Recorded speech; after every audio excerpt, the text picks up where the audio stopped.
Que retenir du thème « L'Afrique, un continent en recomposition » ? Le continent africain connaît aujourd'hui des évolutions importantes dans tous les domaines. Il est notamment en forte croissance démographique. Cette dernière engendre de nombreux défis pour le développement. Le continent connaît également une urbanisation rapide et inégale. L'un des défis pour le développement porte sur la gouvernance.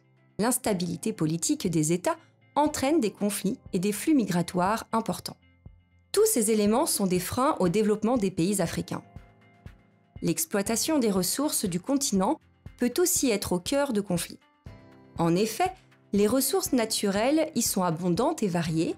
Il s'agit à la fois de ressources minières et d'hydrocarbures, mais aussi de bois et de terres non cultivées. 34 pays africains sont des pays les moins avancés. Ils cumulent de fortes difficultés de développement. Néanmoins, ce n'est pas le cas de tous les États du continent. Certains pays sont des puissances émergentes, bien intégrées dans la mondialisation. L'intégration dans les réseaux mondiaux passe notamment par les investissements directs à l'étranger et par la coopération des États africains. Les transports sont un enjeu important pour le continent. Les États développent donc des corridors entre les régions, les ports et les métropoles. De nombreux acteurs participent ainsi à la recomposition territoriale du continent à toutes les échelles. Ils développent notamment des zones franches.